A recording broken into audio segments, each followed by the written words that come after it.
나는 어떻게 관종이 되었는가예요. 이렇게 제목을 정하면 좀 너무 상스럽고, 관종이란 말이 그다지 고급스러운 말이 아니어서 그렇게 정하지 못했는데, 실제로 그 얘기를 좀 하고 싶어요. 관종 뜻은 아시잖아요. 관심종자, 관심 받는 거 좋아하는 사람. 그래서 그 얘기를 좀 드리려고 합니다.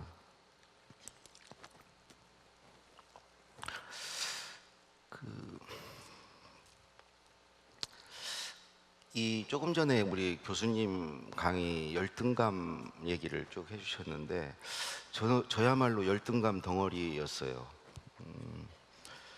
고등학교 입시에 떨어졌어요.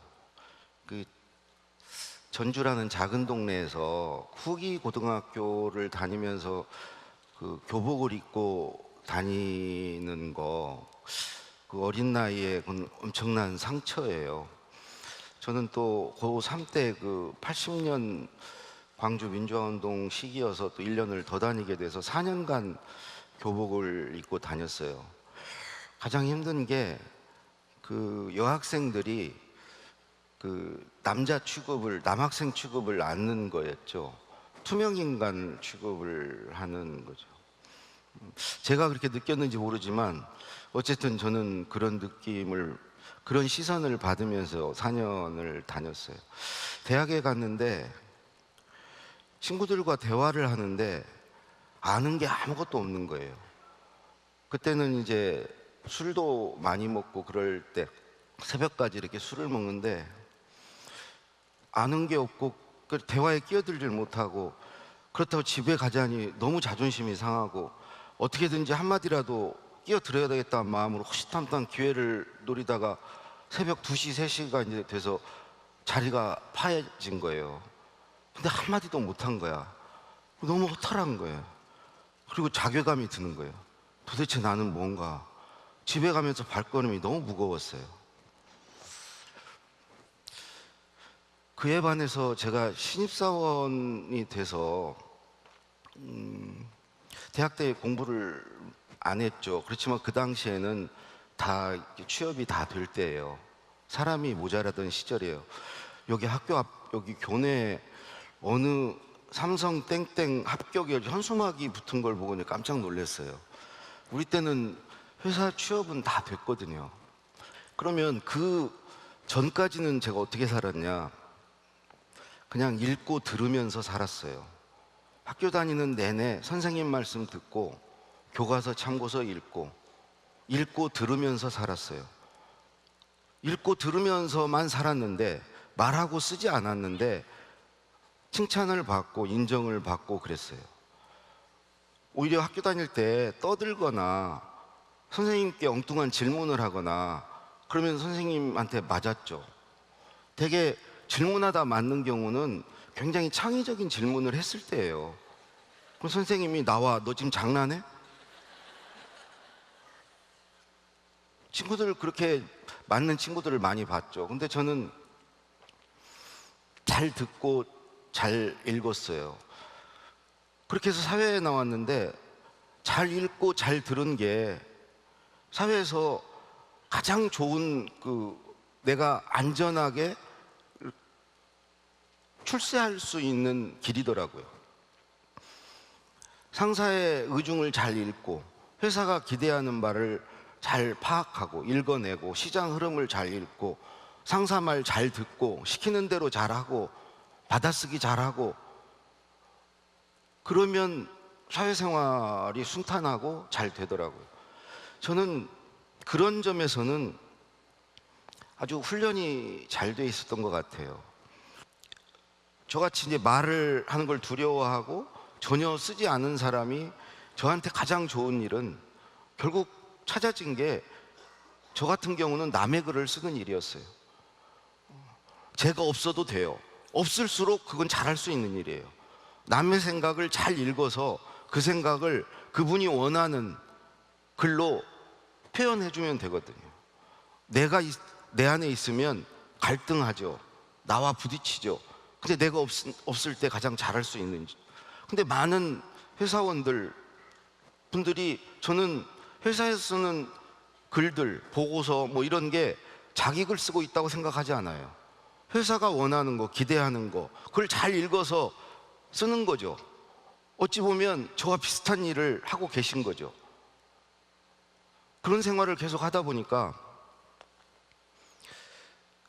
김대중 대통령이 한 문장을 얘기하면 그 다음 문장을 뭘 얘기할 줄 알아요.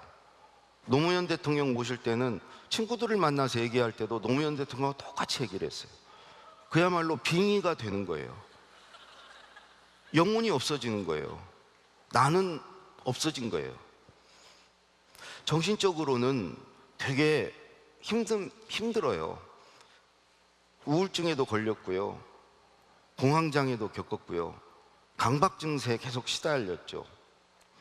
되게 사람이, 우리가 이제 오늘 존재의 이유, 존재에 대해서 얘기하는데, 저는 뭐 데카르트가 나는 생각한다, 고로 존재한다, 그 말이 맞나? 생각한다고 존재하나? 저는 그 생각을 말하고 글로 쓸 때 그 말과 글이 나고 그랬을 때 존재한다고 생각해요.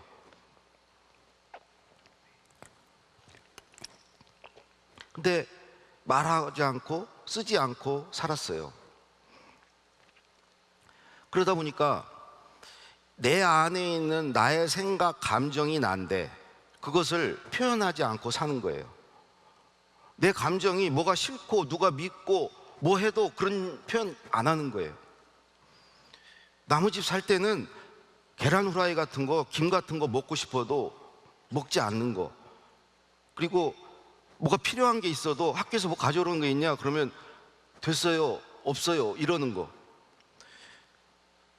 저만 그렇게 사는 게 아니고 우리나라 사람들이 다 그렇게 살아요. 눈치를 보면서 관계를 생각하고 남이 이렇게 하면 나를 싫어할까 어쩔까, 그래서 자기 감정을 표현을 않죠. 아마 가장 감정을 표현하지 않고 살죠. 마찬가지로 자기 의견도 표현하지 않죠. 아까 얘기했듯이 제가 그런 이유로 틀렸다고 할까봐, 다를까봐, 남들한테 안 좋은 소리 들을까봐, 뭐 여러 가지 이유로.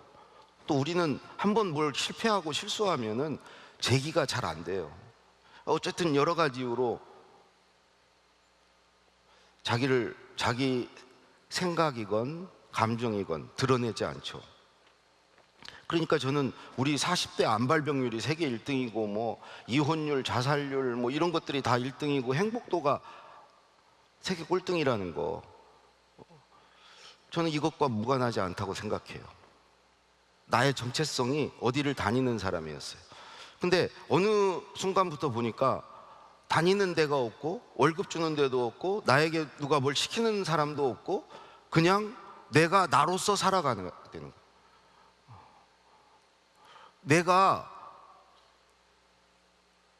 내가 그냥 나로서 살아가야 되는 거예요. 나는 나다. 남한테 나를 그냥 보여주고 내 안에 가진 내 것을 가지고 뭘 살아가야 되는, 시키는 일을 하는 게 아니고 남한테 잘 보이려고 하는 게 아니고 그냥 나를 드러내면서 살아야 돼. 근데 보니까 내 안에 내가 없어요. 내가 그동안 뭘 좋아했고 뭐에 관심 있고 뭘 잘하고 뭘 잘 알고 이런 게 없는 거예요. 그러면 그거는 어떻게 만들어지냐? 내가 누구인지 알고 내가 잘하는 거, 내가 관심 있는 걸 찾고 그것을 발전시키는 방법은 뭔가?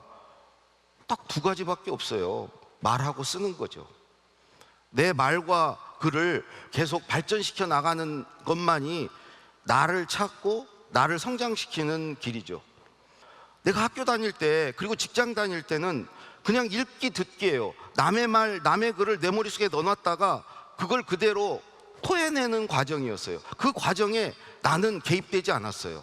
학교 다닐 때 시험, 선생님 말씀 교과서 참고서에 있는 내용을 내 머릿속에 넣어놨다가 선생님이 내 시험 문제, 선생님이 정한 답을 잘 찾으면 되는 거죠.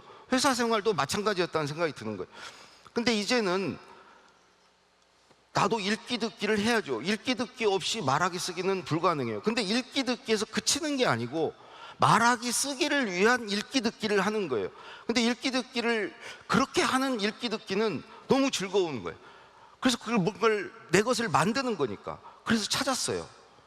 그러니까 말하지 않고 글 쓰지 않는 사람이 과연 존재하는가? 읽고 듣고 사는 사람, 저는 읽고 듣는 것은 소유하는 거라고 생각해요. 남의 것을 내 것으로 만드는 거죠. 말하고 쓰는 것은 공유하는 거예요. 내 것을 나누겠다는 거죠. 남과 함께 남도 나처럼 잘 됐으면 좋겠다는 거죠. 말하기 쓰기는. 여러분들이 이제 120살, 잘못하면 150살 살아야 돼요. 직장 생활 60년, 읽기 듣기, 남의 말 듣고 사는 삶 이후에 60년을 더 내가 주인인 삶, 내가 말하고 내가 쓰는 삶을 살아가야 돼요. 그러면 지금 여기 젊은 분들은 직장 다니시면서 저는 책 쓰는 준비, 뒤에 60년 살아갈 컨텐츠를 찾고, 나의 컨텐츠를 찾고 그것을 하나하나 써가고 직장 생활 끝나자마자 어디 다닙니다를 더 이상 못할 때 내 컨텐츠를 가지고 책을 쓰고 그걸로, 그게 나니까 그걸 쓰고 그걸 보여주면서 나머지 인생 후반전을 사는 삶을 사시기를 바라면서